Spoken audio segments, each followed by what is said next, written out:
খুলনায় সাংবাদিক বালু হত্যার ঘটনায় বিস্ফোরক মামলায় ৫ আসামির যাবজ্জীবন, ১৬ বছর পর রায়।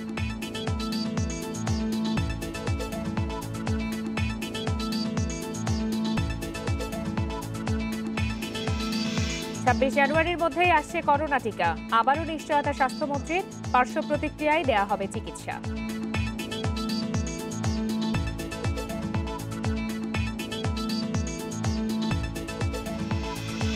চট্টগ্রাম সিটি নির্বাচনে প্রায় প্রতিদিনই সহিংসতা, শঙ্কায় প্রার্থী ও ভোটাররা, টহল চেকপোস্টেই সীমাবদ্ধ পুলিশ।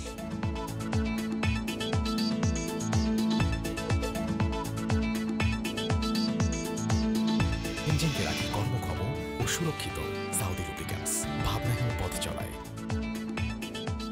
সমগ্র বাংলাদেশে আপনাদের সবাইকে আমন্ত্রণ জানাচ্ছি, আমি ফারহানা লোপা। শিরোনাম জানাচ্ছিলাম, এবারে চলে যাচ্ছি বিস্তারিত খবরে। খুলনায় সাংবাদিক হুমায়ুন কবির বালু হত্যার বিস্ফোরক মামলায় ৫ আসামির যাবজ্জীবন কারাদণ্ড দিয়েছে আদালত। দুপুরে খুলনা জননিরাপত্তা বিঘ্নকারী অপরাধ দমন ট্রাইব্যুনালের বিচারক মোহাম্মদ সাইফুজ্জামান হিরো এ রায় ঘোষণা করেন। এর আগে সকালে কড়া নিরাপত্তায় মামলার ৫ আসামির মধ্যে ৪ জনকে আদালতে হাজির করা হয়। এ ঘটনায় আরেক আসামি জাহাঙ্গীর পলাতক রয়েছে।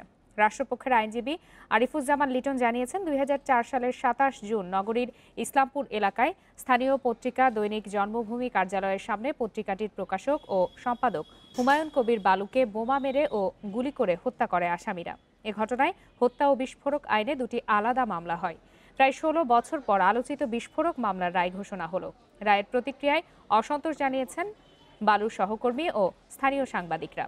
এর আগে ২০০৮ সালে হত্যা মামলার রায়ে ৭ আসামিকে খালাস দেয় আদালত।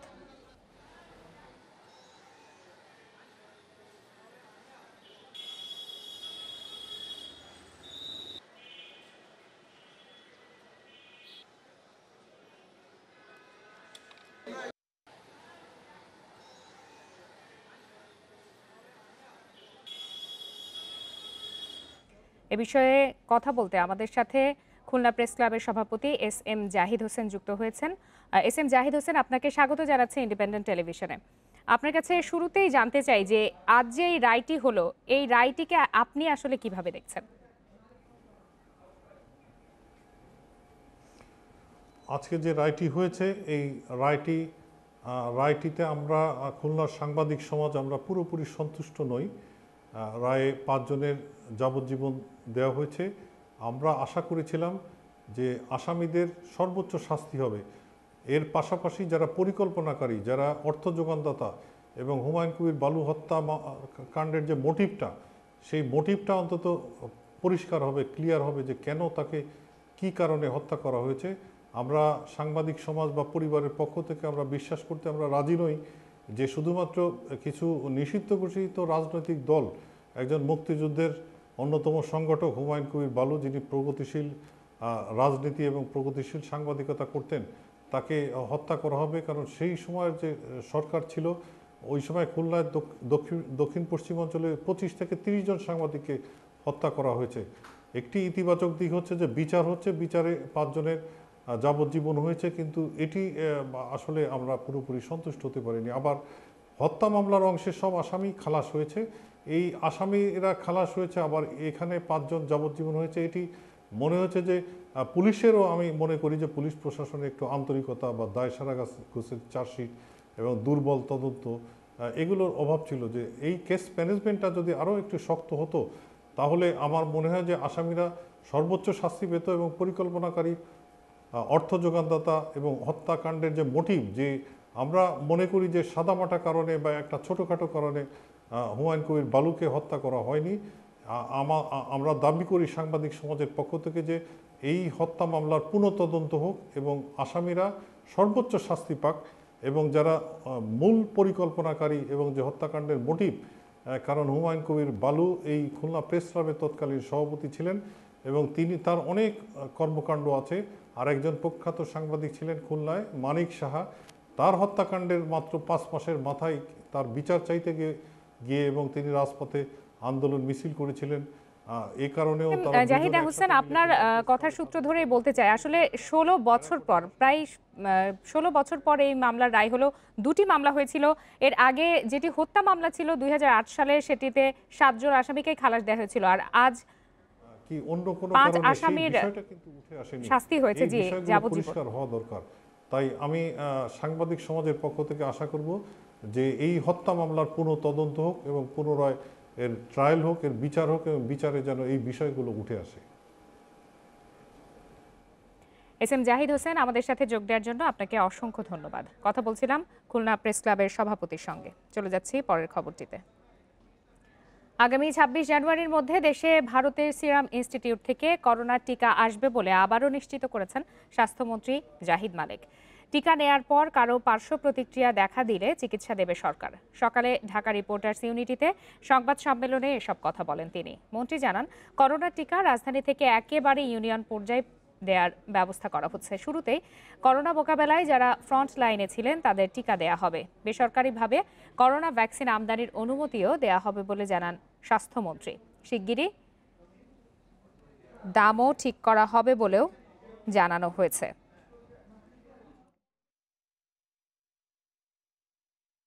পাশাপাশি ফাইজারের 8 লাখ ডোজ করোনা টিকা পেতে কোভ্যাক্সের কাছে আবেদন করেছে বাংলাদেশ। সংবাদ সম্মেলনে মন্ত্রী জানান, করোনা রোগী না থাকায় দেশের হাসপাতালগুলোতে এখন সাধারণ বেডের 80 ভাগ ও আইসিইউ বেডের 80 ভাগই খালি রয়েছে।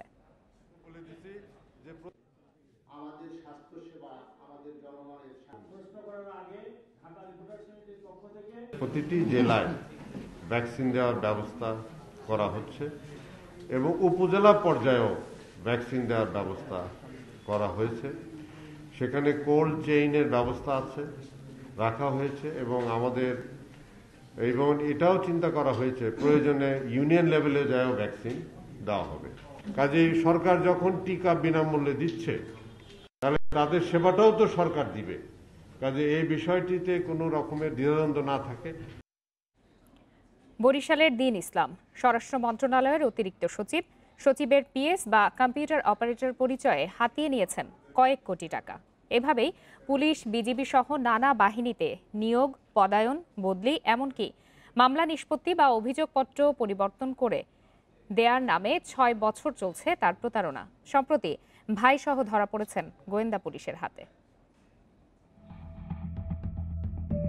দীন ইসলাম ঢাকায় আসেন 2014 সালে। এক কর্মকর্তার মাধ্যমে যাতায়াত শুরু করেন স্বরাষ্ট্র মন্ত্রণালয়ে। সে সুযোগে জেনে নেন পদস্থ কর্মকর্তাদের নাম, পদবি। পরে ভুয়া আইডি কার্ড বানিয়ে বনে যান কম্পিউটার অপারেটর। শুরু করেন নিয়োগের নামে প্রতারণা। মন্ত্রণালয়ের প্যাড বানিয়ে তৈরি করেন নিয়োগপত্রও। ফায়ার সার্ভিস ও আনসার ব্যাটালিয়নে চাকরির কথা বলে বরগুনার আমিরুল ইসলাম ও তার ভাইয়ের কাছ থেকে নেন 14 লাখ টাকা। ভাই আছে তো, মামা তো ভাইয়ের স্বাস্থ্য ভাই, এদের চাকরি দেওয়ার কথা কই, টাকা নিয়েছিল। টাকা নেওয়ার পর তো চাকরি তো আমার হয় নাই, কপাল খারাপ। সেই ভদ্রলোক নাকি ধরা খাইছে, আমরা তো অলরেডি করে মামলাও করে দিছি। দুদক কর্মকর্তা পরিচয়ে মামলা নিষ্পত্তির প্রতিশ্রুতি দিয়ে অর্থ আত্মসাতের অভিযোগে গ্রেপ্তার হয়েছিলেন তিনি। আমাকে ঘেরাও করলো যাব, আপনি মোবাইল কয়টা চালান? 2টা। বিকাশে টাকা আছে, ক্যাশ টাকা আনছেন, 2 লক্ষ টাকা এখন দিতে হবে, না দিলে আপনাকে আমরা উঠায় নিয়ে যাব, আপনারা চলেন, আপনার নামে মামলা আছে অনেক, থানায় দিয়ে দেবো। এখানেই শেষ নয়, মন্ত্রণালয়ের কর্মকর্তার নাম ভাঙিয়ে থানায় মামলা, এমনকি অভিযোগ বদলে দেওয়ার চেষ্টারও অভিযোগ আছে তার বিরুদ্ধে। এসব ঘটনাতেই দীন ইসলাম ও তার ভাইকে গ্রেপ্তার করে গোয়েন্দা পুলিশ। আমি মাঝে মাঝে বলতাম যে আমি স্বরাষ্ট্র মন্ত্রণালয়ের এডিশনাল সেক্রেটারি, তো স্যার অফিস সহকারী বলছিলাম, ঠিক আছে, যে একটা অভিযোগ আছে এই নামে, অভিযোগটা একটু ভিন্নভাবে দেখা যায় কিনা, এইভাবে আমি পরিচয় দিচ্ছিলাম। গোয়েন্দারা জানাচ্ছেন, স্বরাষ্ট্র মন্ত্রণালয়ের কর্মকর্তা পরিচয় দেয় সাধারণের পাশাপাশি তার ফাঁদে পা দিয়েছেন নানা বাহিনীর সদস্যরাও, খুইয়েছেন কোটি টাকা। নিয়োগ, বদলি, পদোন্নতি অথবা মামলা করে দেয়া, মামলা তদন্তকে প্রভাবিত করার, এগুলি শত শত ঘটনা ঘটিয়েছে এবং সেই কারণে তারা বিপুল পরিমাণে টাকা উপার্জন করেছে বলে আমরা প্রাথমিকভাবে ধারণা করি এবং তারা প্রাথমিকভাবে স্বীকারও করতে যাচ্ছে। দীন ইসলামের প্রতারণার সঙ্গে মন্ত্রণালয়ের কারো সম্পৃক্ততা আছে কিনা তাও খতিয়ে দেখছে DB. Masudur Rahman, independent news, Dhaka. Chattogram city corporation নির্বাচনের সময় যতই এগিয়ে আসছে ততই উদ্বেগ, উৎকণ্ঠা বাড়ছে প্রার্থী ও ভোটারদের মাঝে। প্রায় প্রতিদিনই সহিংস ঘটনার কারণে প্রচার উৎসবে ভাটা পড়েছে কিছুটা, আর ভোট দেয়া নিয়েও শঙ্কায় পড়েছেন নগরবাসী। পরিস্থিতি স্বাভাবিক রাখতে উদ্যোগের কথা জানালেও টহল আর চেকপোস্টের মধ্যেই সীমাবদ্ধ পুলিশের কার্যক্রম। চট্টগ্রাম সিটি নির্বাচনের বাকি আর 1.5 সপ্তাহ। প্রচারে ব্যস্ত সময় কাটছে প্রার্থীদের। এর মধ্যে হামলা, নির্বাচনী কার্যালয় ভাঙচুর, পোস্টার ছেঁড়া সহ সহিংস নানা ঘটনায় জড়াচ্ছেন প্রতিদ্বন্দ্বী প্রার্থীদের কর্মী সমর্থকরা। এতে সুষ্ঠু পরিবেশে ভোট দেয়া নিয়ে সংশয়ে রয়েছেন নগরবাসী। যে পরিমাণ সহিংসতা, মানুষ একটা ভয়ের মধ্যে আছে, ভয় কাজ করতেছে সবার মাঝে।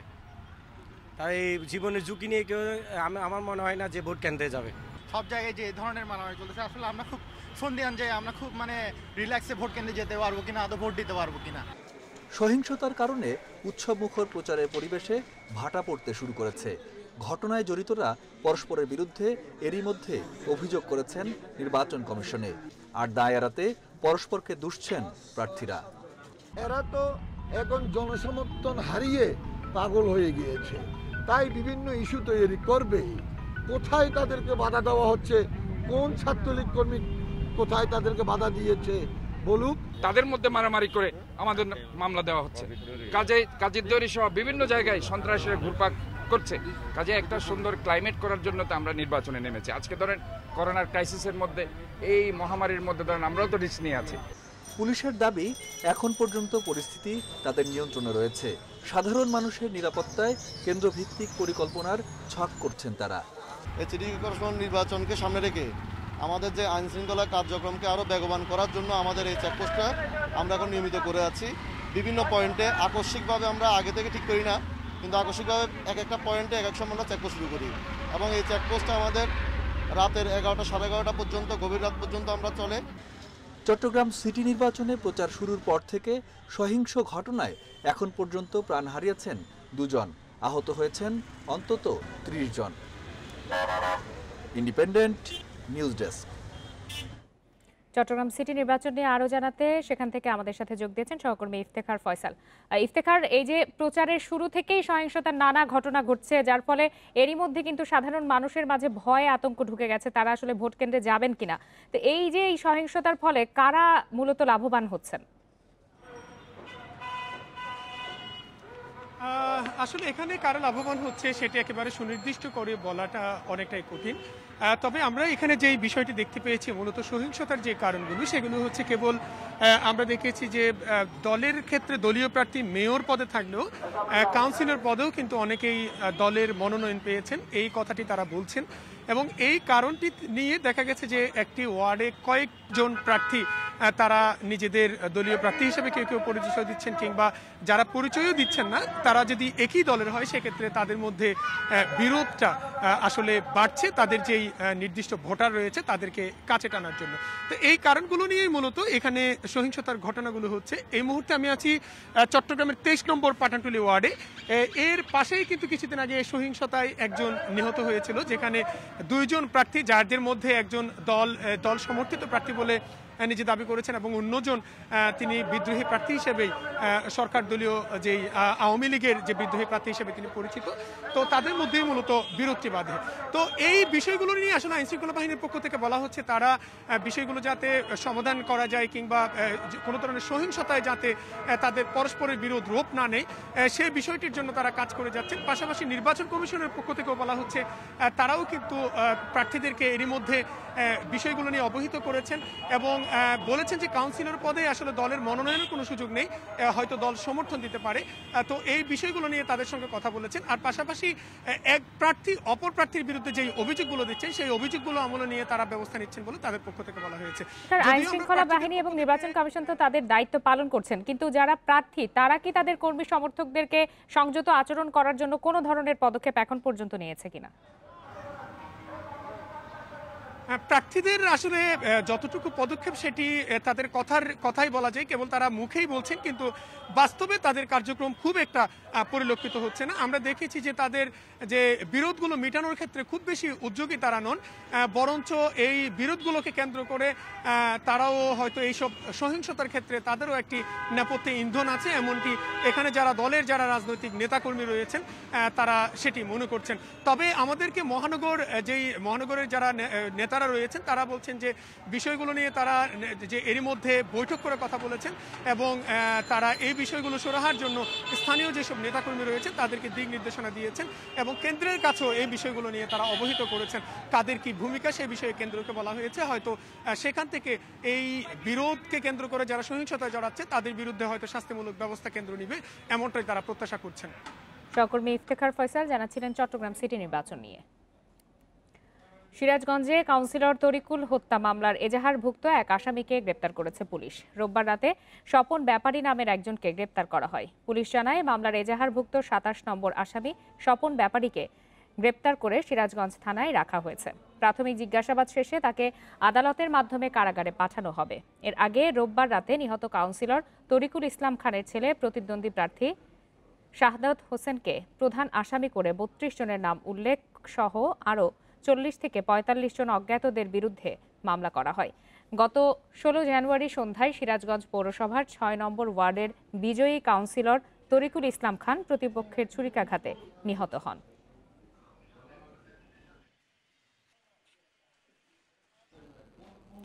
বরিশালের মেহেন্দিগঞ্জে নির্বাচনী সহিংসতায় আহত স্থানীয় আওয়ামী লীগ নেতা আফসার উদ্দিন চিকিৎসাধীন অবস্থায় মারা গেছেন। নিহত আফসার মেহেন্দিগঞ্জ পৌর এলাকার ৮ নম্বর ওয়ার্ড শাখা আওয়ামী লীগের সহ সভাপতি। স্বজনরা জানান, আগামী ৩০ জানুয়ারি পৌর নির্বাচনকে কেন্দ্র করে রোববার দুপুরে আওয়ামী লীগের এক কর্মীর ওপর হামলা চালায় প্রতিপক্ষের লোকজন। এ সময় আফসার উদ্দিন তাকে বাঁচাতে গেলে মাথায় আঘাত করেন। আহত অবস্থায় তাকে বরিশাল শের-ই-বাংলা মেডিকেল কলেজ হাসপাতালে ভর্তি করা হয়। সেখানে আজ সকাল 9:30টায় মারা যান তিনি। নিহত আফসার কাউন্সিলর প্রার্থী নূর মোহাম্মদের সমর্থক ছিলেন। প্রতিপক্ষ কাউন্সিলর প্রার্থী সাকি শিকদার, নিপ্পন ও তার সমর্থকরা এ ঘটনায় জড়িত বলে দাবি করেছে নূর মোহাম্মদ। বরিশাল মেট্রোপলিটনের বিভিন্ন পদের অর্ধশতাধিক পুলিশ কর্মকর্তাকে দেশের বিভিন্ন রেঞ্জে বদলি করা হচ্ছে। এবছরের শুরুতে বরিশালে পুলিশি নির্যাতনের শিক্ষানবিশ আইনজীবী রেজাউল করিমের মৃত্যুর অভিযোগের বিপরীতে এমন বদলি নিয়ে চলছে নানা গুঞ্জন। তবে পুলিশের শীর্ষ কর্মকর্তারা এমন বদলিকে পুলিশের নিয়মিত কার্যক্রম বলছেন। বরিশাল মহানগরীর কাউনিয়া থানার সাব ইন্সপেক্টর আনোয়ার হোসেন মাত্র ৩ দিনের সময় দিয়ে তাকে বরিশাল রেঞ্জ থেকে বদলি করা হয়। এমন স্বল্প নোটিসে বরিশাল মহানগর পুলিশের অন্তত ৬৩ পুলিশ সদস্যকে বদলি করা হচ্ছে। আমার যদি ডিপার্টমেন্ট না চায়, আমি যদি ভালো কাজ না করতে পারি, আমি যদি অযোগ্য হই, আমাকে ইনপ্লিমেন্ট পেনশন দিয়ে দেয়। আমি আর এর চেয়ে কিছু চাই না। আমি কর্তৃপক্ষকে অনুরোধ করছি, আমার যেমন 3 দিনের মাথায় শর্ট পোস্টিং চিটাগাং, আমার বাড়ি পটুয়াখালী, আমি নিরিবিলি চাকরি করতেছি। আমি আমার জীবনটা মানব কল্যাণে উৎসর্গ করতে চাই, কিন্তু আমার বিভিন্ন সময় বিভিন্নভাবে আমি হ্যারাসমেন্ট হইতেছি। গত ৩ জানুয়ারি বরিশালে পুলিশের নির্যাতনে শিক্ষানবিশ আইনজীবী রেজাউল করিমের মৃত্যুর অভিযোগ ওঠে। এর পরপরই এমন বদলি নিয়ে উঠেছে গুঞ্জন। তবে নির্দিষ্ট কোনো ঘটনা নয়, নিয়মিত কার্যক্রমের অংশ হিসেবে বদলি হচ্ছে বলছেন কর্মকর্তারা। আমাদের এখানে প্রায় ২০০০ লোক কাজ করে আমাদের ইউনিটে। তো সাম্প্রতিক ১-২ মাসের মধ্যে যদি ১-৮০০ লোক বদলি হয়, তো আমাদের রুটিন বদলির মধ্যেই পড়ে। দীর্ঘদিন এক জায়গায় থাকলে আমাদের কার্যক্রমে কিছুটা বিঘ্ন ঘটে, তো যার ফলে এরকম হতে পারে। তবে এটা কোনো আতঙ্কের কোনো বিষয় না। পুলিশ বিভাগের তথ্য অনুযায়ী গত ৩ মাসে বরিশাল জেলা পুলিশে কনস্টেবল থেকে ইন্সপেক্টর পদের ২৫৮ জনের বদলি হয়েছে। Independent news desk. এ বিষয়ে আরও বিস্তারিত জানাতে বরিশাল থেকে আমাদের সাথে যোগ দিয়েছেন সহকর্মী মুরাদ আহমেদ। মুরাদ, আমরা প্রতিবেদনেই দেখছিলাম যে ঊর্ধ্বতন কর্মকর্তারা বলছেন যে এটি নিয়মিত রদবদলেরই একটি অংশ। আসলে নিয়মিত রদবদলে কি একসঙ্গে একই সময়ে এতজনকে বদলি করা হয় কিনা, কি ধরনের তথ্য আছে আপনার কাছে এ বিষয়ে?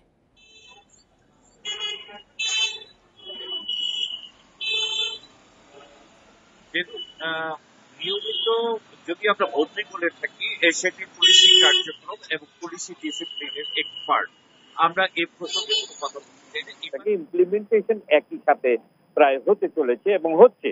তো এখন যেটি হচ্ছে যে একে তো জানুয়ারি মাস, পুলিশের ভাষায় যে জানুয়ারি মাসে এই সময়টা সুযোগ থাকে লেখাপড়া, বাচ্চাদের লেখাপড়াকে সামনে রেখে যাতে এই পদ্ধতিকে কাজে লাগানো যায়, সেজন্য জানুয়ারি মাসে এই চাপটা বেশি পড়েছে। আর যারা বদলি হয়েছেন তাদের বক্তব্য হচ্ছে যে অন্য সব বছরে তারা ডিসিপ্লিনারি যে কোনো সিদ্ধান্তকে তারা মানতে রাজি, কিন্তু এবছর তারা করোনায় বিপর্যস্ত। আমরা বেশ কয়েকজনকে দেখেছি যাদের বদলি হয়েছে, যারা করোনায় আক্রান্ত ছিলেন, করোনা ফাইট করেছেন, করোনায় রাস্তায় তারা ডিউটি পালন করছে, একটু করতে গিয়ে আক্রান্ত হয়েছে, সবকিছু। কিন্তু যেটি বলা হচ্ছে যে করোনাকালীন একটা ছাড় তাদের পাওয়া উচিত ছিল। আর যেটি হচ্ছে যে চিটাগাং থেকে যে আমরা যদি কক্সবাজারের ঘটনাটি দেখি, তারপর থেকে যে ফ্লোটি এসছে, তো সেই ফ্লোরই কিন্তু একটা পাল্টা ফ্লো এখন এদিক থেকে ক্ষেত্রে কক্সবাজার থেকে প্রায় 150 পুলিশ বরিশালে বিভিন্ন স্থানে তাদের পোস্টিং করা হয়েছে এবং জেলায় করা হয়েছে, মেট্রোপলিটনে করা হয়েছে। তো সেক্ষেত্রে এত পুলিশ এখানেও আসলে রিজার্ভ রাখার কোনো স্কোপ নাই। কিন্তু যেটি হচ্ছে যে যারা বদলি হয়েছেন তারা যেটুকু দাবি করছেন যে করোনাকালীন তাদের একটা ছাড় পাওয়া উচিত ছিল, এবং যেহেতু সময় হয়ে গেছে সুতরাং তাকে অন্য জায়গায় বদলিটাও তারা মেনে নিতে রাজি ছিলেন, কিন্তু রেঞ্জ বদলিটাকে তারা এই সময়টায় আসলে কেউ মানতে চাচ্ছে না। পুলিশের কেউ কথা বলছে। সেক্ষেত্রে যে একটা গুঞ্জন শোনা যাচ্ছে যে 3 জানুয়ারির একটা ঘটনার কথা বলা হচ্ছে, যেখানে শিক্ষানবিশ আইনজীবী পুলিশি নির্যাতনে বলা হচ্ছে যে পুলিশি নির্যাতনে মারা গেছেন। এই ঘটনা কি আসলে কোনোভাবে সম্পৃক্ত কিনা এই রদবদল বা এই বদলির ঘটনার সাথে?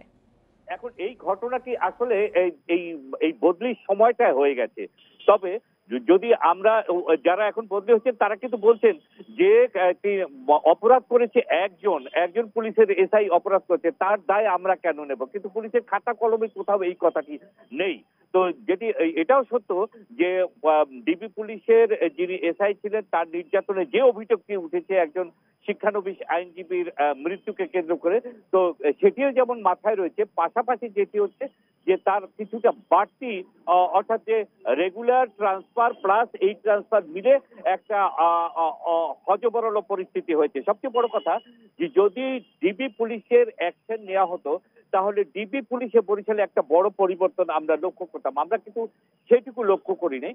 আমরা যেটা লক্ষ্য করেছি বরিশালে যারা আছেন তাদেরকে দীর্ঘদিন থেকে আছেন তাদেরকে সরিয়ে ফেলা। এটির কতগুলো কারণ হয়েছে, কারণ ডিবি পুলিশের যিনি এসআই মহিউদ্দিন তার বিষয়টি যখন জানতে আমরা এলাকায় গিয়েছিলাম তখন তার যে প্রভাব দেখেছি, অর্থাৎ দীর্ঘদিন বরিশালে থাকার কারণে একই এলাকায় থাকার কারণে তিনি যে ফুলে ফেপে উঠেছিলেন তারই একটি বহিঃপ্রকাশ হয়েছে ওই ঘটনা এবং তার পরবর্তীতে এই ট্রান্সফার গুলো। তবে পুলিশের পক্ষ থেকে যেটি বলা হচ্ছে যে যারা এই ধরনের কাজে জড়িত তাদেরকে সরিয়ে ফেলেন। মুরাদ, একটু জানতে চাই যে সাধারণত একটা নির্দিষ্ট মেয়াদ থাকে সরকারি চাকরির ক্ষেত্রে, যে 3 বছর বা এরকম একটি মেয়াদ থাকে, সেই নির্দিষ্ট মেয়াদ পরপরই বদলিটা করা হয় সাধারণত। তো এখন যাদেরকে বদলি করা হচ্ছে তাদের সবারই কি এই মেয়াদ পূর্ণ হয়েছে কিনা, বা স্বল্প নোটিসে কি কাউকে বদলি করা হচ্ছে কিনা? মেয়াদ পূর্ণ প্রায় সবারই রয়েছে। তবে মেয়াদ পূর্ণই হয় কি যে একটি রেগুলার ডিসিপ্লিন রক্ষা করতে বা রেগুলার শৃঙ্খলা ফোর্স তো পুলিশ, তো এক্ষেত্রে এই জিনিসটাকে কিছুটা ওভারলুক করা হয়ে থাকে। এর আগে আমরা যেটা দেখেছি যে কাউনিয়া থানা থেকে কোতোয়ালি থানায় নিয়ে আসে, কোতোয়ালি থেকে বন্দর থেকে এয়ারপোর্ট থানায়, এই করে মানে এদের হাতে এই টাউনটুকু অথবা যে কোনো উপজেলায় যারা থাকে তাদের হাতে কিন্তু নিয়ন্ত্রণ থেকে থাকে। এটি এবারে যেটি হয়েছে, এবারে কোন ছাড় আমরা খুব একটা দেখছি না। কিছু যে ছাড় দেখছি না তাও না, কিন্তু তাদেরকে আসলে খুব বড় ধরনের চিন্তা মাথায় রেখে তারপর তাদেরকে রাখা হচ্ছে। কিন্তু সামান্যতম স্পট যদি পাওয়া হচ্ছে সেক্ষেত্রে যেমন অ্যাকশন নেওয়া হয়েছে, এমনও পাওয়া গেছে যে 20 বছর চাকরি জীবনে 12 বার ট্রান্সফার হয়েছে, তাকে আবার 3 দিনের নোটিশ দিয়ে শর্ট নোটিশ দিয়ে তাকে ট্রান্সফার করা হয়েছে। এই সব কথার উত্তর আসলে একসাথে যোগফল ভালো হচ্ছে না। তো শর্ট নোটিশে প্রায় প্রত্যেকেই, এবং তাদেরকে ইতিমধ্যে ছেড়েও দেওয়া হচ্ছে। এখন বিষয়টি হচ্ছে যে তারা যেটি চেয়েছিলেন, যে তারা যেটি বলতে চান যে তাদের স্যাক্রিফাইস রয়েছে শৃঙ্খলার ক্ষেত্রে, কিন্তু পুলিশের কথা যেটি বলা হচ্ছে যে একটি ঘটনা ঘটে গিয়েছিল, প্রায় দায় উঠেছিল ডিবির উপর, এখন যদিও হাজতে হিসাবে তিনি মারা গেছেন এটি দেখানো হচ্ছে, যদিও হয়েছিল আর কোন রকম দায় তারা নিতে রাজি না। শৃঙ্খলাকে তারা কঠোর হাতে দমন করতে চান, এই জন্য যেটি স্বাভাবিক বদলি তারা সেই স্বাভাবিক বদলিটুকু করতে চান। এটি হচ্ছে এখানে। আপনাকে অসংখ্য ধন্যবাদ।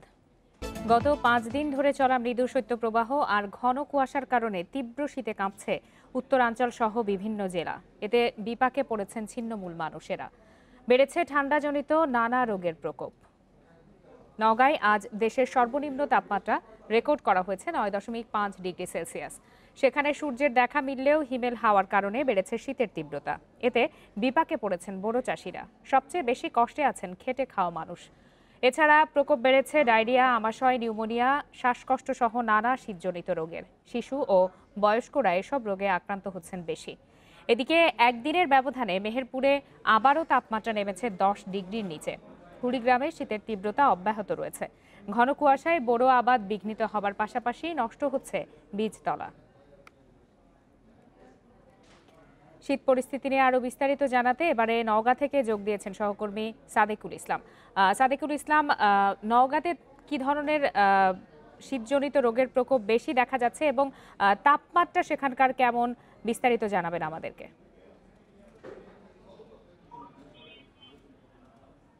আপনাকে শুরুতে জানাই যে দেশের উত্তরের সীমান্ত জেলা নওগাঁ, এখানে গত 7 দিন ধরে মৃদু শৈত্যপ্রবাহ বইছে এবং সকাল থেকে আপনার ধরেন সকাল 10টা 11টা পর্যন্ত কিন্তু কুয়াশায় ঢাকা থাকছে গোটা নওগাঁ জেলায় এবং দিনের বেলাতে কিন্তু হেডলাইন জ্বালিয়েই কিন্তু যানবাহনের চলাচল করতে হচ্ছে। আপনাকে যদি আমি জানাই যে আপনি জানেন দেশের অন্যতম কিন্তু খাদ্য ভাণ্ডার নওগাঁ, এখানে চলছে বোরো মৌসুম।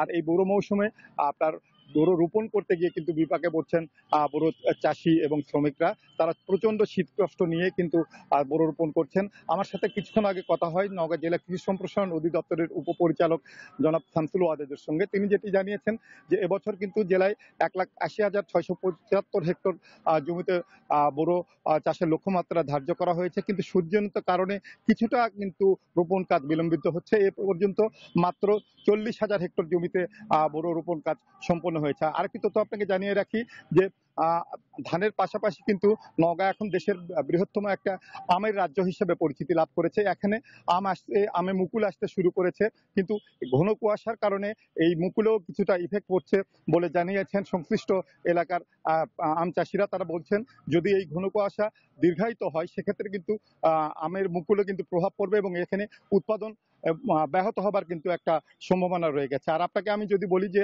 শীতজনিত রোগের কথা, আমার সঙ্গে কথা হয় এখানকার ডেপুটি সিভিল সার্জন সাথে। তিনি যেটি আমাকে জানিয়েছেন যে গত 7 দিনে আপনার শীতজনিত রোগ বিশেষ করে ডায়রিয়া, আমাশয় এবং শ্বাসকষ্ট রোগীর সংখ্যা প্রায় 4 গুণ বৃদ্ধি পেয়েছে। এই ছিল মোটামুটি আমার কাছে নওগাঁ পরিস্থিতি। শীত পরিস্থিতি নিয়ে নওগাঁ থেকে জানাচ্ছিলেন সহকর্মী সাদেকুল ইসলাম। এরই সাথে শেষ করব আজকের সমগ্র বাংলাদেশ, তবে তার আগে শিরোনামগুলো জানাবো আরো একবার। খুলনায় সাংবাদিক বালু হত্যার ঘটনায় বিস্ফোরক মামলায় 5 আসামির যাবজ্জীবন, 16 বছর পর রায়।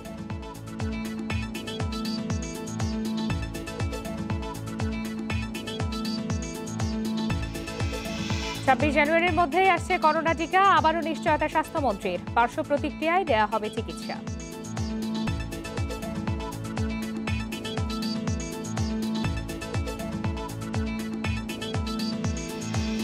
চট্টগ্রাম সিটি নির্বাচনে প্রায় প্রতিদিনই সহিংসতা, শঙ্কায় প্রার্থী ও ভোটাররা, টহল চেকপোস্টে সীমাবদ্ধ পুলিশ।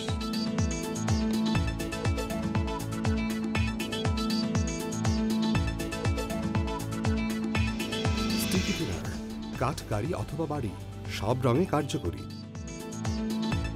শেষ করছি আজকের সমগ্র বাংলাদেশ। ইন্ডিপেন্ডেন্ট টেলিভিশনের সব খবরের আরো বিস্তারিত জানতে চোখ রাখুন ফেসবুক, ইউটিউব বা টুইটারে।